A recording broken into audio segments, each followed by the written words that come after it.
हरियाणा के बॉर्डरों पे आंदोलन चल रहा है, उसको लगभग 47 दिन हो गए हैं। और इस आंदोलन में जो भाजपा हमारे खिलाफ जो भारत सरकार प्रचार प्रोपेगेंडा कर रही थी कि ये आंदोलन कमजोर पड़ जाएगा, ये आंदोलन लंबा नहीं चलेगा, ये आंदोलन गलत समय पे शुरू किया गया, ये सब बातें आ रही थी।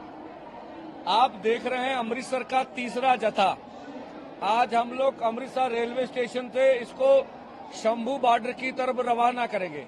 आप खुद किसानों की तादाद देखकर बताइए कि आंदोलन बढ़ रहा है या आंदोलन कम हो रहा है। यहां से भी किसान आज रेल से जाएंगे, ब्यास स्टेशन से भी किसान चढ़ेंगे, रास्ते में जंडियाला गुरु से भी जाएंगे। और आज तकरीबन 8 से 10 ट्रैक्टर ट्रॉली जो पहले नहीं जा सके थे, आज वो ट्रैक्टर ट्रॉलियों के थ्रू भी शंभू बॉर्डर पर किसान रवाना हो चुके हैं। तो हमारे आंदोलन को बल मिल रहा है और बहुत सारी यूनियंस जो मुलाजिम की हैं अन्य क्षेत्र से, वो भी हमारा समर्थन लगातार कर रही हैं।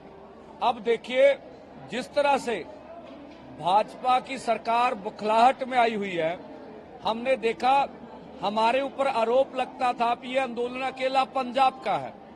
तो जो 22 को प्याऊ माजरा में हरियाणा में जो बड़ी शोक समागम हुआ वो भी आपने देखा। और अब 31 मार्च को हरियाणा की मौड़ा मंडी अंबाला में जिस तरह से हमारी शहीद शुभकर्ण जी की अस्थि कलश यात्रा गांव-गांव जा रही है, जिस तरह से पूरा जन समूह उमड़ के आ रहा है, लोग दर्शन करने के लिए आ रहे हैं, सरकार घबराई हुई है। और वहां पर गांव में भी पुलिस भेजी जा रही है, अर्धसैनिक फोर्स भेजे जा रहे हैं और गांव की महिलाएं उनका जबरदस्त विरोध कर रही हैं। तो मैं आपके माध्यम से भारत सरकार से ये सवाल करना चाहूंगा कि क्या गांव में जाकर अपने आंदोलन की मांगों को लेकर प्रचार प्रोपेगेंडा करना ये कौन सा गुनाह है, किस संविधान की श्रेणी में आता है? आप हमें रोक रहे हैं। क्या अपने शहीद को लोग श्रद्धांजलि देने आ रहे हैं, उसका विरोध आप कर रहे हैं? हमें ये हक है कि जो आपने खनौरी बॉर्डर के ऊपर हमारा युवा किसान लीडर शहीद शुभकर्ण जी को शहीद किया गया, वो पूरे देश भर में उनकी अस्थि कलश यात्रा हम लेके जाएंगे और ये हमारा कार्यक्रम है। और इसी को देखते हुए भाजपा सरकार ने परसों हमारे नवदीप जो वाटर कैनन से मशहूर थे उनको और 2 और युवा किसानों को गिरफ्तार किया गया।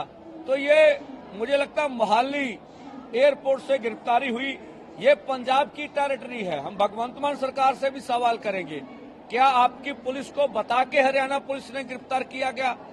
अगर आपको मालूम था तो आपने पंजाब की टेरिटरी क्यों इस्तेमाल करने दी? इसका मतलब हम ये समझेंगे कि भगवंत मान सरकार भी भाजपा से मिली हुई है और मिलके ये ऑपरेशन हमारे किसानों के खिलाफ चलाया जा रहा। दूसरा, हमारी बहना कंगना रनौत जी अब हिमाचल में प्रचार करने जा रही हैं। तो जहां वो प्रचार कर रही हैं, हम ऐसी आशा तो करेंगे उनसे कि जो हिमाचल का किसान है उनकी बाजू पकड़ी जाए। हिमाचल का सेब पिछले समय में वहां अडानी जी ने उनकी मंडी पे ऊपर कब्जा कर लिया।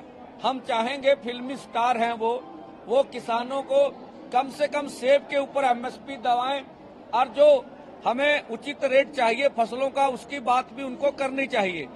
देखिए एक तरफ तो हमारे गृह मंत्री जी और भाजपा के प्रधान स्वयं प्रधानमंत्री जी भी, और ये मीडिया में पूरी तरह परसेप्शन बनाई जा रही है कि इस बार भाजपा 400 से पार, बोला तो ये जा रहा है। ठीक है भाई, आप जिससे मर्जी देखिए। अगर इस तरह की बात है तो फिर आप जो कांग्रेसी हैं उनका जो जितना माल है कच्चा पिल्ला, वो आम आदमी का जो फेंका हुआ माल है, अकाली दल का और अन्य पार्टियों का, वो अपनी पार्टी में लेने की क्या जरूरत है? इतनी बड़ी आपकी पार्टी है, आप 400 से अधिक सीटें जीत रहे हैं। दूसरा, आपको फिल्मी स्टारों की क्या जरूरत पड़ रही है? अब आपकी पार्टी तो 400 से अधिक जीत रही है। तो हमें लगता है भाजपा के अंदर सब कुछ अच्छा नहीं है। जो सर्वे आ रहे हैं, मुझे लगता किसी सर्वे का नाम लेकर स्वयं प्रधानमंत्री जी बताएं कि क्या हाल है। तो ये आंदोलन जो भाजपा ने हमारे ऊपर, किसान मजदूर के ऊपर जुल्म किया, उसकी ये दास्तां पूरे देश में जा रही है और पूरी तरह किसान मजदूर इनके विरोध है और लगातार विरोध हो रहा है। पंजाब में तो हो ही रहा, देश भर में भी हो रहा है और उसकी घबराहट हमें भाजपा के अंदर से नजर आ रही है। और जो उनका डैमेज हो रहा है वो दूसरी पार्टियों के नेताओं को ईडी की तरफ से डराकर, सीबीआई की तरफ से डराकर या पूंजीपतियों के पैसों के दम पर ऊपर उनको खरीद कर ये डैमेज को कंट्रोल किया जा रहा है।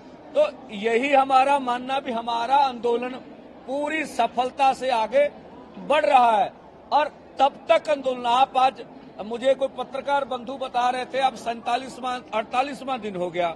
मैंने बोला भाई ये 48वां भी दिन होगा। वो बोले क्यों? हमने बोला भाई ये वर्ल्ड की सबसे बड़ी संस्थाएं, जो विश्व व्यापार संस्था है, वर्ल्ड बैंक है, मुद्रा कोष फंड है, उनके साथ हमारी टक्कर है। अकेला भारत का किसान मजदूर नहीं लड़ रहा, पूरा यूरोप लड़ रहा। आपने आज से 3 दिन पहले आप इंग्लैंड में लंदन की रोड पर भी किसानों के ट्रैक्टर देखे होंगे, वो भी संघर्ष कर रहे हैं। तो ये पूरा वर्ल्ड वाइड मुद्दा बना हुआ है और पूरे दुनिया भर के किसान जो कारपोरेट की नीति है उनसे दुखी हैं। और हम ये भी सवाल करना चाहेंगे भाजपा से, माननीय प्रधानमंत्री से, वो जरूर बताएं हमें कि जो इस बार गौतम अडानी जी की जायदाद 40% कैसे बढ़ गई। हमारे साथ आपने वादा किया था कि 2022 में आपकी आमदन दुगनी करेंगे, उसका क्या बना? हम तो हर रोज आपके आंकड़े बता रहे हैं, 27 रुपए से गुजारा कर रहे हैं और पूरी तरह देश भर में आपकी गठजोड़ सरकार और जो जमीन जबरदस्ती अधिग्रहण कर रहे हैं उनके ऊपर, किसानों के ऊपर जुल्म ढाया जा रहा है, जिस तरह से बिहार में जबर किया गया। और हमें अब यूपी से भी फोन आ रहे हैं कि एक जगह पर जमीन अधिग्रहण हो रही है और हमारे ऊपर जुल्म ढाया जा रहा। तो ये आंदोलन तब तक जारी रहेगा जब तक हमारी मांगे मान नहीं ली जाती।